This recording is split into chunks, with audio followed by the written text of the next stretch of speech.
Nakaupo ka rito ngayon, nakatitig sa screen, ngunit naisip mo na ba, sa mga tahimik na sandaling iyon, kapag ang lahat sa paligid mo ay nagiging malabo, naiintindihan mo ba talaga ang mundong ito?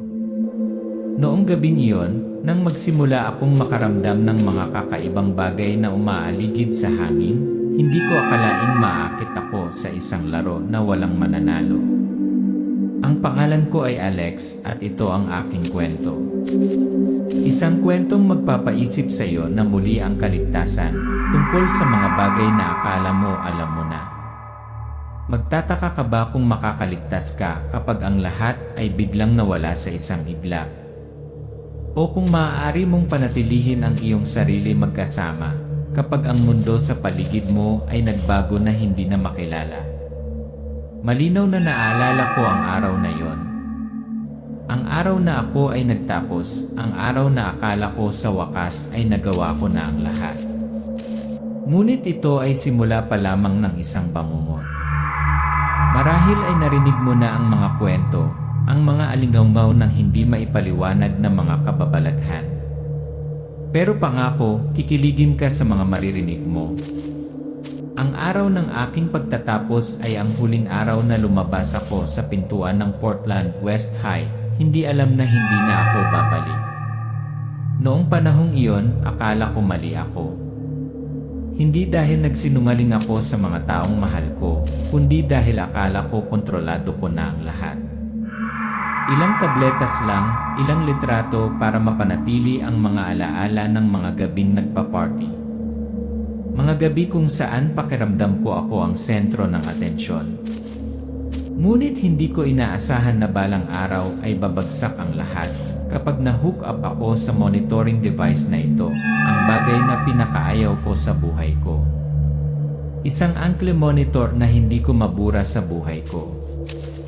Dahil laging nandyan, parang anino, na laging nagpapaalala sa mga nagawa ko. Wala akong mapuntahan, hindi makita ang aking mga kaibigan, hindi makatakas sa kalungkutan na bumabalot sa akin araw-araw. Nagsimulang makaramdam ng walang kabuluhan ng lahat.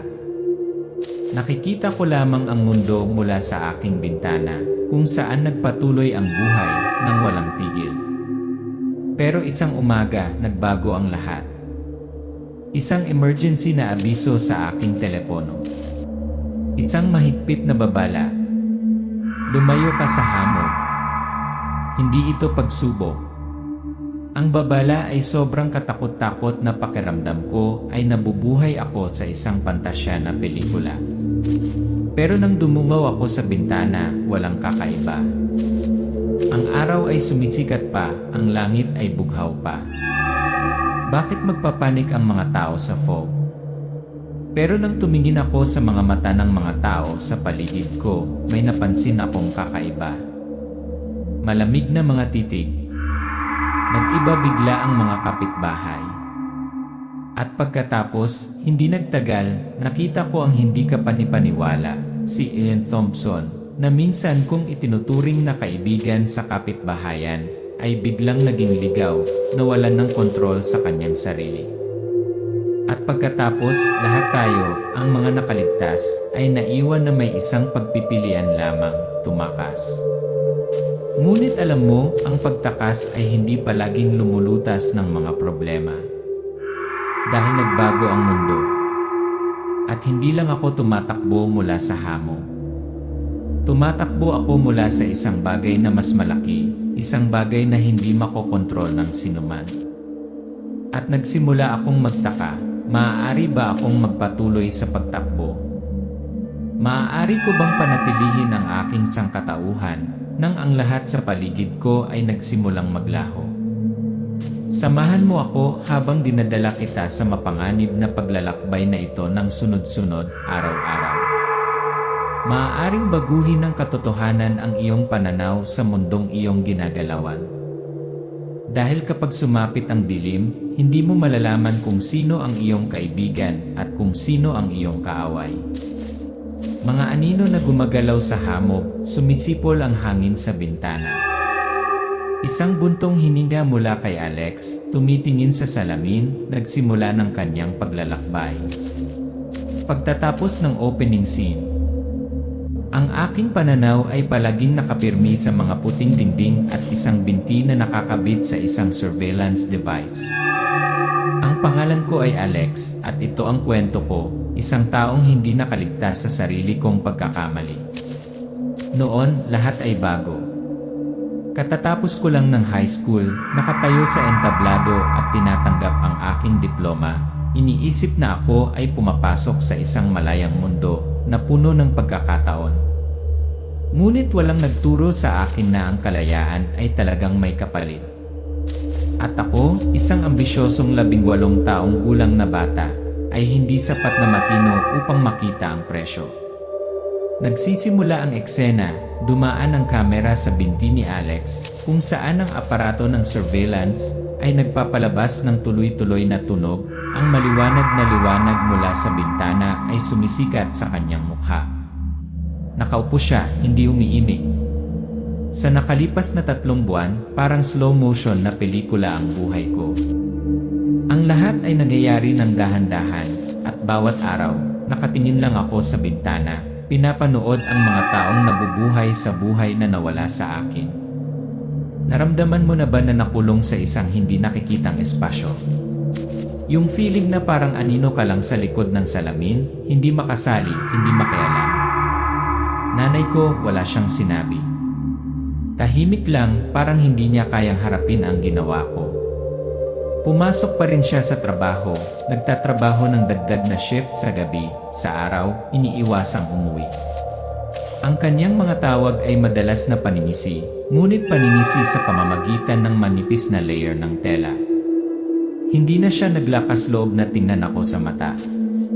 Puno ng disappointment ang mga mata niya na para bang hindi na niya ako anak.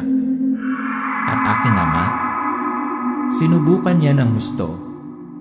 Ibinalik niya ang makakapal na libro sa kasaysayan, agham, mga libro na hindi ko nabuksan. Akala niya kung babasahin ko sila, magiging ibang tao na ako. Ngunit hindi niya naintindihan. Ang kabiguan ko ay masyadong malalim sa aking puso, hindi ko ito mailigtas. Sa tuwing papasok si tatay sa silid, inilalagay ang libro sa mesa, tumingala ako sa kanya, at tinitignan niya ang bakal na singsing sa aking binti. Iyon lang ang nakita ko, isang hindi nababagong katahimikan, at ang kanyang tingin ay patay at puno ng pag-aalala. Pero walang makakaintindi sa pakiramdam na nakulong ka sa sarili mong bahay, di ba? Ang bawat araw na lumipas ay panibagong araw na nakita ko ang mundo sa labas ng bintana, sa pamamagitan ng mga gawin ng mga tao sa paligid ko, sa pamamagitan ng mga tila maliit ngunit napakapamilyar sa mga bagay. Tuloy-tuloy pa rin ang buong kapitbahayan na parang walang nagbago. Nilalakad ni Ms. Patterson ang kanyang 3 golden retriever tuwing umaga sa 7:15. Tumutugtog ang musika mula sa katabing bahay, naglalaro ang mga bata sa bakuran. Ang lahat ay pareho, bawat maliit na detalye, ngunit tulad ng mga ilaw sa isang madilim na gabi na nagpapaalala sa akin ng buhay na napalampas ko. Araw-araw, wala akong ginawa kundi panoorin sila. Yung mga bata sa labas naglalaro. At ako, nakulong ako. Nakalock sa 4 na pader na ito. Pero pagtingin ko sa kanila, may kakaiba akong nakikita. Hindi nila alam na balang araw, magbabago ang lahat. At ako lang ang makakaalam. Walang iba. Nagbabago ang eksena, dahan-dahang nagpans ang kamera sa mga pamilyar na eksena sa kapitbahayan. Si El Thompson, na nag-aalaga sa kanyang 1,967 mustang tuwing katapusan ng linggo, ay hindi alam ang isa na nagiging iba. Ang pagbaril ay huminto sa mustang, at mayroong nakakatakot na katahimikan. Ang mundo ko, ang mundong ito, ay kakaiba. Ang mga tae nabubuhay pa rin, ngunit ako ay isang tagalabas. Hindi ko mahawakan ang mga bagay na mayroon ako noon. Ang mga larawan ko sa mga party ay malayong alaala na lang. Ang mga masasayang gabi, ang mga tawanan, lahat ay nawala, naiwan lamang ang kawalan ng laman sa loob ko at ang binti na nakakabit sa aparato ng pagsubaybay. Pero minsan, sa katahimikan iyon, nakakahanap ako ng mga kakaibang bagay. Pagsapit ng gabi, tanging ang mahinang ilaw ng mga street lamp ang natitira. Si Alex ay nakaupo sa kanyang silid, hawak ang kanyang telepono, nakatingin sa screen na may pagod na mga mata. At pagkatapos, isang araw, magbabago ang lahat. Isang emergency na abiso. Isang kakaibang babala tungkol sa isang fog. Isang agarang paalala na hindi maintindihan. Lumayo sa hamog. Hindi ito pagsubok. Huwag hawakan. Ang eksena ay unti-unting napuputol sa screen ng telepono ni Alex, kung saan lumalabas ang emergency na abiso. Ang liwanag ay kumikislap na parang isang tanda. Dahan-dahang umatras ang kamera, at tumayo si Alex, nag-aalala ang kanyang mga mata, na parang nararamdaman niyang may mangyayari. Makatakas ba ako sa lugar na ito? O ang lahat ng bagay sa labas ay biglang darating sa aking bahay, at may iwan akong mag-isa sa silid na ito, sa ilalim ng patuloy na nagbabantay. Dumating ang hamog at alam ko, oras na para magdesisyon ako. Ngunit paano ko malalaman kung gaano kalala ang maaaring mangyari? That day, late na ako nagising. Ang liwanag sa labas ay katulad ng dati, ngunit may kakaibang pakiramdam sa hangin. Hindi ko lubos malagay, parang may mangyayari, parang mas makapal, mas bumigat ang hangin sa kwarto ko. Umupo si Alex sa kama, tumunog ang kanyang telepono na may emergency notification. Ang kamera ay nagpan sa mga salita sa screen ng telepono, babala, lumayo sa fog. Hindi ito pagsubok. At pagkatapos, sa katahimikan ng umaga, ang abiso ay pumutol sa aking mga iniisip. Sa unang pagkakataon sa mga buwan, isang pakiramdam ng tunay na takot ang bumalot sa akin. Ang babala ay hindi katulad ng anumang nakita ko. Ito ay hindi isang babala ng bagyo o isang regular na alerto sa emergency. Hindi, ito ay isang babala ng isang kababalaghan na hindi ko maipaliwanag. Kakaibang fog eh. Hinawakan ng kamera si Alex, nakatayo, nakatingin sa bintana. Maliwanag pa rin ang langit, pero may mali. Parang malabo ang tanawin sa labas, parang kumakapal ang hangin. Binuksan ko ang bintana, at kaagad, isang makapal na ulap ang nakatakip sa labas. Ngunit hindi ito ang uri ng hamog na pamilyar sa akin. Hindi malabo na parang ambon, bagkus ay itim na itim, kakaibang gumagalaw, parang may kamalayan, may layunin. Ang hamog ay hindi lamang natural na kumakalat, ito ay gumagalaw sa isang kahina-hinalang bilis, hindi tulad ng anumang hamog na nakita ko. Ang kamera ay humahampas sa mga anino ng mga puno, ang mga bahay sa kapitbahayan.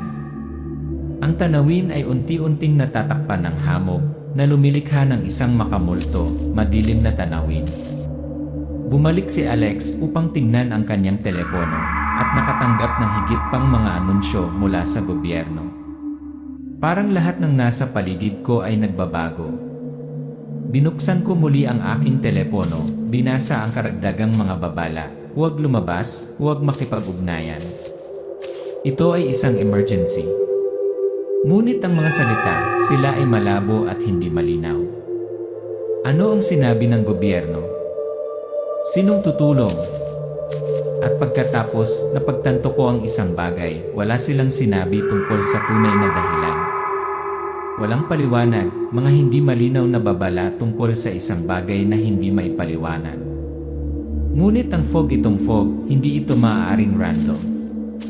Ang kamera ay huminto sa bintana ni Alex, habang sinimulan niyang pagmasdan ang kapitbahayan. Ang mga kapitbahay, ang mga taong kilala niya noon, ay iba na ang hitsura. Dahan-dahang umikot ang kamera, huminto kay Emma Thompson, isang matandang lalaki, na inaalagaan ang kanyang Mustang. Ang hamog ay hindi lamang tumatakip sa hangin, ngunit tila nagsimula itong makaapekto sa mga tao sa aking lugar.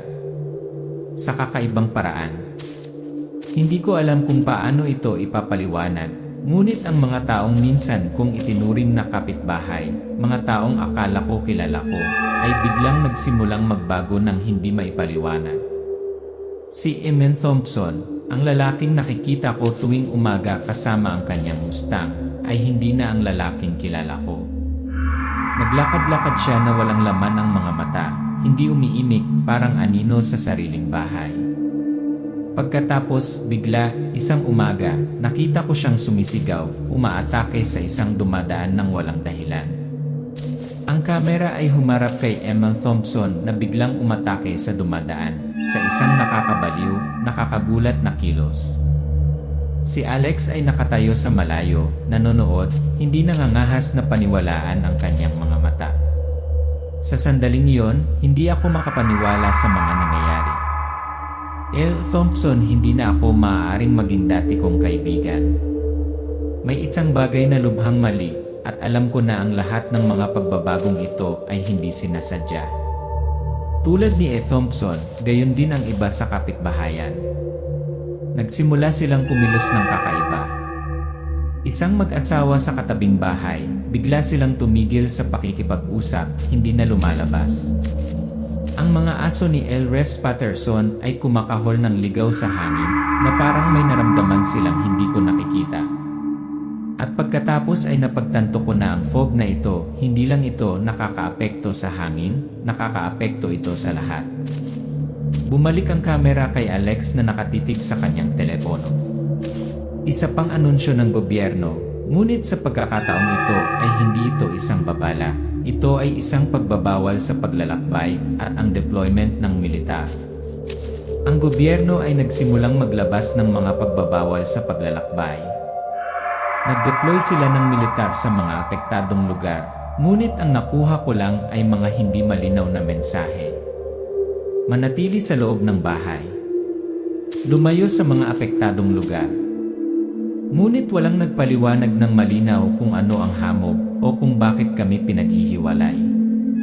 Ang kamera ay lumilipad sa mga desyerto na kalye at nagsimulang lumitaw ang mga sasakyan ng hukbo at pulis, ngunit ang malabo ng mga anunsyo ay nagdaragdag lamang ng tensyon. Naglakad si Alex sa bintana, nag-aalala. Masyadong malabo ang mga utos ng gobyerno. Hindi sila nagbibigay ng mga detalye, hindi sila nagbibigay ng impormasyon, hindi sila nagpapaliwanag. At nagsisimula na akong mag-alala. Ang pagbabawal sa paglalakbay ay hindi lamang walang kahulugan ng mga salita. Ito ay tulad ng isang senyales sa isang bagay na mas malaki, isang bagay na hindi natin maintindihan. Mga tanong na hindi nasasagot. Mga hindi may paliwanag na aksyon. Biglang parang nasa horror movie ako. Araw-araw, ang mga pagbabago sa aking kapitbahayan ay hindi na lamang kakaibang pangyayari. Naging bahagi na sila ng buhay. Wala nang normal. Lahat ay nagbabago at ako ay hinihila sa gitna ng hindi maiiwasang bagyo. Nagsisimula ang eksena ng si Alex ay nakatayo malapit sa bintana, nakatingin sa labas. Papalapit na ang gabi at ang malalalim na mga ilaw sa kalye ay nagpapaliwanag sa paligid. Biglang lumitaw ang isang kakaibang tanawin, isang kapitbahay na noon pa man pala kaibigan, na ngayon ay nakatayo ng hindi gumagalaw sa gitna ng bakuran, ang kanyang mga mata ay bakante at ang kanyang katawan ay matigas. Una ay si Emma Thompson. Nakita ko siya tuwing umaga, aalagaan ang kanyang Mustang. Ngunit ngayon ay nakatayo lang siya, nalalaki ang mga mata, hindi kumikibo, na parang may hinihintay. Pagkatapos, hindi nagtagal, nagsimula siyang sumigaw, sinasalakay ang isang estranghero na naglalakad sa bakuran. Hindi isang baliw, ngunit isang halimaw. Isang halimaw na nakatira sa loob niya. Sa paglabas ni Alex, nakita niya ang maraming iba pang tao sa kapitbahayan na kumikilos tulad ni Emma Thompson. Isang matandang babae sa malapit na nakatingin sa bintana, ang kanyang mga mata ay biglang namula at nagsimula siyang kumatok sa salamin na parang gusto niyang basagin ang lahat. Ang mga kakaibang palatandaan ay nagsimulang lumitaw sa lahat ng tao. Napuno na ngayon ng pangamba at takot ang buong paligid. Nakita ko ang mga taong tinatawag kong kaibigan, ngayon hindi na ang kanilang sarili. Kumilos sila na parang mga puppet na kinokontrol, nawawala ng dahilan. At ang hamog ito ay kumakalat, na sumasakop sa lahat, tulad ng isang bangungot kung saan walang magising. Tila ang lahat ng nasa paligid ko ay nawasak ng isang hindi mapigil na pagbabago. Walang magawa ang gobyerno kundi magbigay ng hindi malinaw na mga babala, at ako nakatingin lang sa bintana at maghintay sa pagbagsak. Pero hindi ako makaupo. May kailangan akong gawin. Hinawakan ng kamera si Alex na nakaupo sa kanyang kwarto. Bumungad sa kanyang mukha ang madilim na ilaw mula sa desk lamp. Kinuha niya ang telepono at dinayal si Jack. Matagal na tumunog ang telepono bago ito kinuha. Si Jack, ang kaibigan ko, ay isa sa mga taong mapagkakatiwalaan ko ngayon. Sabay kaming lumaki, pero ngayon, hindi ko na alam kung siya na ba ang taong iyon. Pero wala akong choice. Sa wakas, kumonekta ang telepono. Medyo kakaiba ang boses ni Jack sa kabilang dulo, pero ganoon pa rin. Alex, okay ka lang ba? May narinig akong kakaibang nangyayari sa kapitbahay niyo. Medyo nag-aalala ang boses ni Jack, pero alam kong hindi niya maintindihan ang lahat. Sinasabi ko sa kanya ang tungkol sa hamog na ulap, tungkol sa mga taong nagbago, at mga bagay na hindi ko maipaliwanag. At pagkatapos, may narinig akong hindi ko akalain gagawin ko. Pagputol kay Jack at Alex na nakaupo sa magkatapat sa kwarto ni Alex, kumikinang ang mga ilaw sa screen ng kanilang laptop habang nagsisimula silang mag-explore sa internet para sa impormasyon tungkol sa fog. Nagsimulang maghanap si Jack ng may katuturang impormasyon. Pareho kaming nahuhulog sa mga artikulo, hindi opisyal na mga post sa forum na hindi namin mapaniwalaan. Nagsisimula kaming matuklasan ang isang nakakagulat na katotohanan. Alex, I think you need to know something. Ang gobyerno ay nag-eksperimento sa isang bagay. Ito ay isang eksperimento. Ang fog na ito ay hindi natural na pangyayari. Ito ay resulta ng isang lihim na proyekto. Pumutol ang eksena sa screen ng computer na nagpapakita ng isang leak na dokumento tungkol sa eksperimento ng gobyerno kasama ang impormasyon tungkol sa Project Wildflower. Maingat na binasa ni na Alex at Jack ang bawat salita. Natuklasan namin na ang fog na ito ay hindi isang natural na kababalaghan. Ito ay resulta ng isang eksperimento upang baguhin ang mga gene ng tao na tumutulong sa katawan na mabilis na umangkop sa anumang malupit na kapaligiran. Ang mga pinakaapektado ay nagiging mga wildflower, mga nilalang na nawawalan ng pagkatao at naging mga makina ng pagkawasak. Ang kamera ay pinutol kay Jack at Alex na tinatalakay ang impormasyong ito, at si Emily, ang kapatid ni Jack, ay lumitaw. Pumasok siya sa silid at matalim na tumingin kay Alex ang kanyang mga mata. At pagkatapos lumitaw si Emily. Siya ang taong hindi ko inaasahan na makakasama ko sa kwentong ito. Si Emily ay hindi lamang isang normal na tao. Siya lang ang taong kilala natin na immune sa pagbabagong dulot ng ambon. Ang kamera ay dahan-dahang pumutok. Si Emily ay nakatayo sa harap ni na Alex at Jack.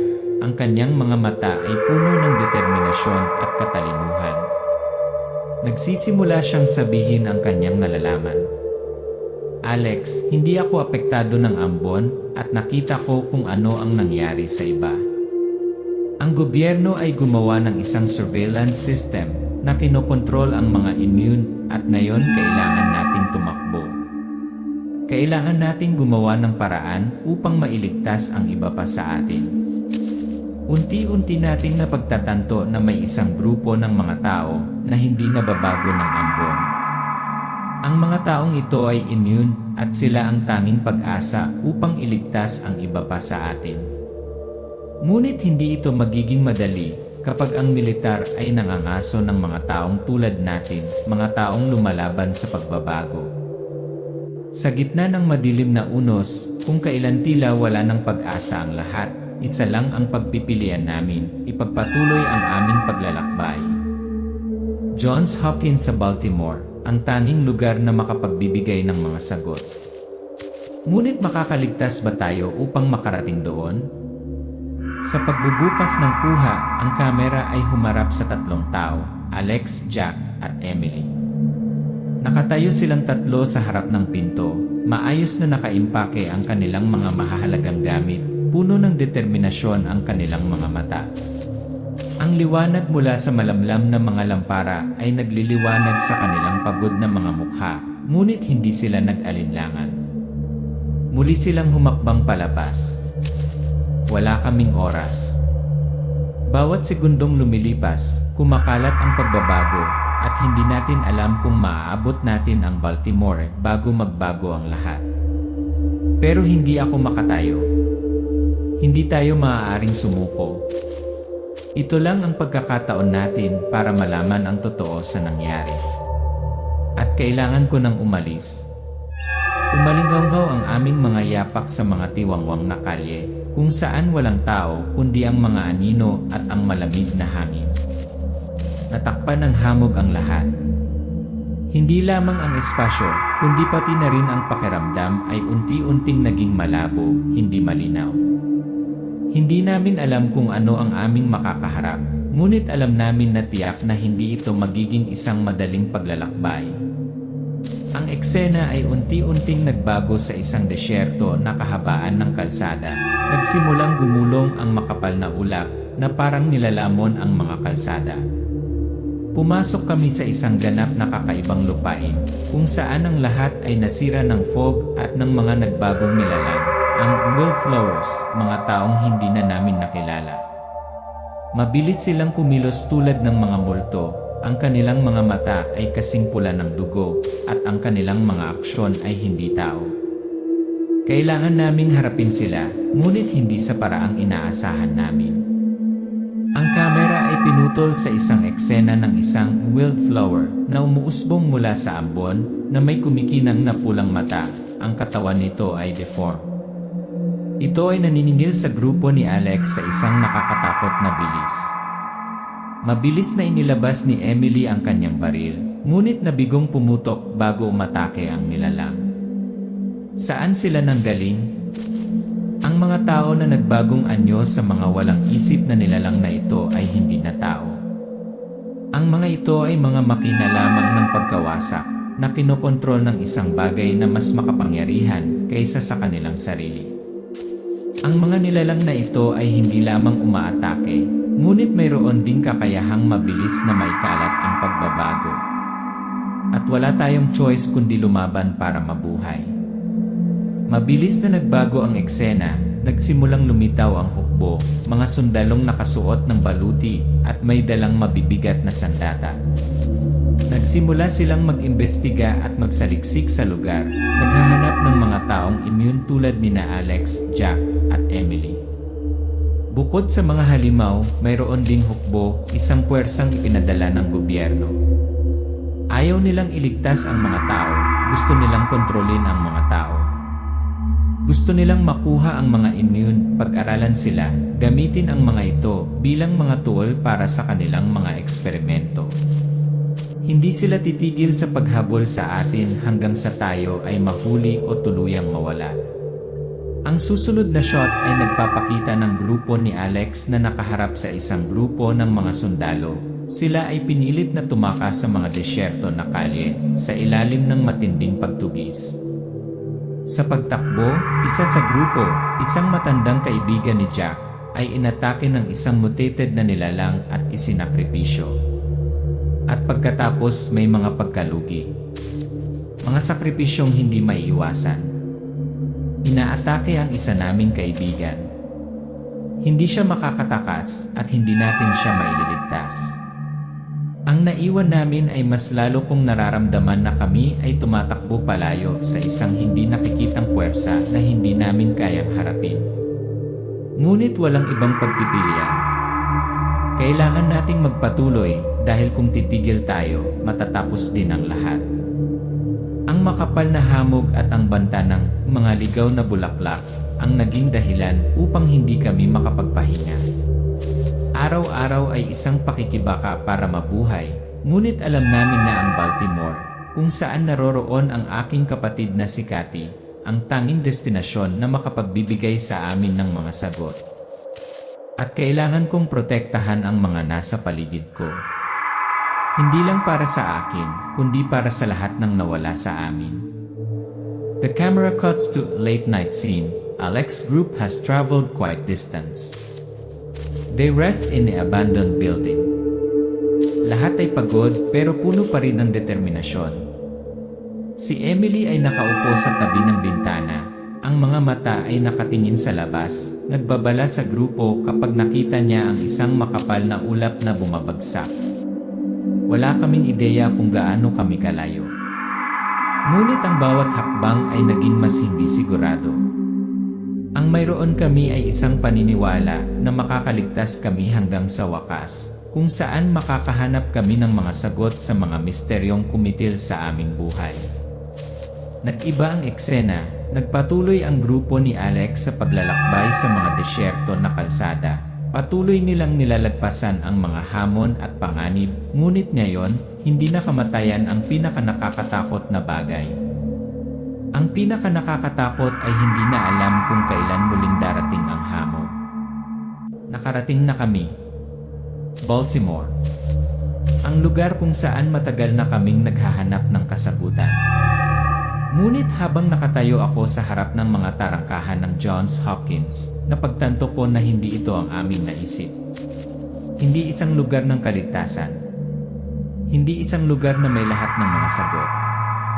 Ngunit isang lugar kung saan nagsisimula pa lang ang tunay na digmaan. Ang grupo ni Alex ay nakatayo sa harap ng mga tarangkahan ng Johns Hopkins, isang malaking gusali na binabantayan ng husto. Nagpatrolya ang mga bakod at sundalo sa paligid nito. Huminto sila, tumingin sa isa't isa, at pagkatapos ay pumasok. Lahat ng bagay sa kanilang paligid ay tila tensyonado, ngunit hindi sila makatalikod. Sa sandaling iyon, hindi ko na sigurado kung ano ang aasahan. Ang Baltimore, ang lugar na inakala kong magiging kaligtasan, ay isa na ngayong kinubkob na isla. At nang lumakad ako sa gate, hindi ko alam kung ano ang aking pinapasok. Ang alam ko lang ay nandito ang kapatid kong si Cathy, at iyon lang ang kailangan ko. Ngunit, gaya ng dati, ang mga bagay ay hindi gaya ng iniisip natin. Si Cathy ay higit pa sa isang mananaliksik. Natuklasan niya ang isang distributed system na nagbibigay daan sa mga nabagong tao na umangkop sa pagbabago nang hindi nawawala ang kanilang pagkatao. Ngunit ito ba ang sagot na hinahanap natin sa lahat ng oras na ito? Pumasok ang grupo ni Alex sa isang laboratorio sa gusali. Ang paligid ay puno ng mga kagamitang pangagham, gumagana ang mga makina. Nakatayo si Cathy sa isang mesa, pinag-aralan ang isang komplikadong diagram. Ang maliwanag na liwanag mula sa mga lamp ay sumikat, na lumilikha ng isang tense na kapaligiran. Napatingin sa amin si Cathy, at nakita kong hindi siya katulad noong huli kaming nagkita. Pagod siya, malamig ang mga mata. Pero hindi dahil nagbago siya, kundi dahil sa natuklasan niya. Alam niya na hindi ito ang katapusan, ngunit simula lamang ng isang bagay na mas malaki, mas kakilakilabot. Lumapit si Cathy at nagpaliwanag, ang kanyang boses ay puno ng determinasyon, ngunit may kaunting takot. Alex, nakahanap ako ng paraan para matulungan ang mga taong nagbagong anyo. Hindi sila halimaw. Kailangan lang nila ng tulong para umangkop sa mga pagbabagong ito nang hindi nawawala ang kanilang pagkatao. Ang distributed system na ito ay tutulong sa kanila na mabagal na umangkop, ngunit hindi lahat ay magagawa ito. Tahimik kaming nakikinig. Ngunit may isang bagay na hindi sinabi ni Cathy. Hindi lahat ay maaaring mapanatili ang kanilang pagkatao kapag nagsimula ang prosesong ito. At bahagi ako ng prosesong iyon. Tumayo si Alex na nakaharap kay Cathy, puno ng pag-aalala at tanong ang mukha niya. So isa ba ako sa mga taong makakatulong sa iba? Tanong ni Alex na mahina ang boses. Ayokong maging halimaw. Ayokong mawala sa sarili ko. Tumingin si Cathy sa mga mata ko, puno ng hindi maikakaila na katotohanan ang mga mata niya. Tumango siya. Yes. You and others like you share this ability to adapt. Pero hindi ibig sabihin nun ay hindi ka na magbabago. Magbabago ka, Alex. Ang tanong, kaya mo bang mapanatili kung sino ka kapag dumating ang pagbabagong iyon? Kaya mo bang mabuhay nang hindi nawawala kung sino ka? The scene cuts to Alex group sitting in waiting room, tahimik. Emily sits beside him, looking out the window, her eyes on the dim light outside. Jack sits quietly, thinking about what he just heard. Nag-etyo sa utak ko ang sinabi ni Cathy. Paano ko mapapanatili ang sarili ko kung nagbago na ang lahat sa paligid ko? Tinitignan ko ang mga kaibigan ko, ang mga taong dati kong kilala. Tapos nagtataka ako, makakatulong ba tayo sa iba nang hindi nawawala kung sino tayo? Sa susunod na eksena, nagpasya ang grupo ni Alex na kumilos. Tumayo sila, naghahanda para sa panibagong paglalakbay. Ngunit sa pagkakataong ito, hindi lang ang wildflowers o hukbo ang kanilang nilalabanan. Sila mismo ang lumalaban. Ano ang pagpapasya nating gawin sa huli? Matutulungan ba natin ang mga taong nagbago nang hindi nawawala ang ating sarili? Kapag nagbago na ang lahat sa paligid natin, makakahanap ba tayo ng isang bagay na nawala? Pumasok si Alex sa lab, kung saan susubukin nila ang isang distributed system para tulungan ang mga nagbagong tao na umangkop. Hindi namin alam kung gagana ang sistemang ito, ngunit alam namin na ito lang ang aming pagkakataon. Isang pagkakataon upang iligtas ang mga nawawalang tao. Isang pagkakataon na panatilihin ang isang bagay na tinatawag na sangkatauhan sa mundong ito. At kung magagawa natin, gagawa tayo ng paraan para wakasan ang bangungot na ito.